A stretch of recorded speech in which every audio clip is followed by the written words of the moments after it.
অনেক মিস করতেছি তাকে। আমরা আবারও তাকে মাঠে দেখতে চাই। সাকিবুল হাসান এই বাংলাদেশের একজন অলরাউন্ডার খেলোয়াড়। উনি যে বাংলাদেশের একজন খেলোয়াড় ওই হিসেবে দেখাটা আমাদের উচিত। সাকিবুল হাসান আসলে কোনো দলের না, উনি হচ্ছে পুরো বাংলাদেশের। অনেক মিস করতেছি তাকে। আমরা আবারও তাকে মাঠে দেখতে চাই বা তার খেলাগুলো মিস করতেছি অনেক বেশি। আবারও উনি ব্যাক করুক এটাই চাই। আমি আগে অনেক খেলা দেখতাম, মাঝখান দিয়ে এখন দেখা হচ্ছে না, এটা আর কি। সাকিবুল হাসান এই বাংলাদেশের একজন অলরাউন্ডার খেলোয়াড় এবং দেশের জন্য কয়েকবার মনে করেন স্বর্ণপদক নিয়ে আসছে। হ্যাঁ, একটা গৌরবোজ্জ্বল দিক নিয়ে আসছে। তাকে যতদিন পর্যন্ত তার রিটায়ার্ডে যাওয়ার আগ পর্যন্ত তার খেলার অধিকার আছে, তাকে অধিকার থেকে বঞ্চিত না করা উচিত। এতে মনে করেন যে রাজনীতিক কোনো প্রতিহিংসার কারণে তাকে যদি দূরে সরে রাখে, লস মূলের বলে আমাদের বাঙালি জাতির।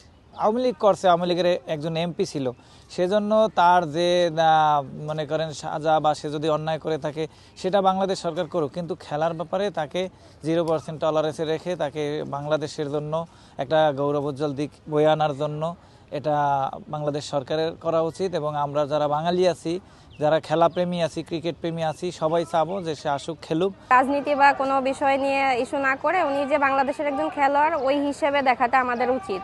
উনি তো আমাদের বাংলাদেশের জন্য গর্ব। ওই ক্ষেত্রে বিষয়টা মানে বিচার বিবেচনা করা উচিত বা দেখা উচিত। আসলে আমি খেলা মোটামুটি কমই দেখা হতো, বাট ওনার জন্য খেলা দেখা হয়। আমরা চাই, মানে আমি চাই বিশেষ করে যে উনি ফিরে আসুক।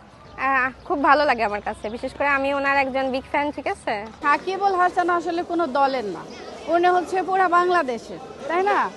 আমরা চাই ওনাকে খুব দ্রুত বাংলাদেশে ফিরিয়ে নিয়ে আসুক। ওনার মতো খেলোয়াড় ছাড়া আসলে টিম আমাদের অচল। তাই চাই বাংলাদেশে মানে দল না, ওনাকে হচ্ছে সবার সম্পদ হিসাবে দেশে ফিরে আনাটাই মনে করি কাম্য আমাদের।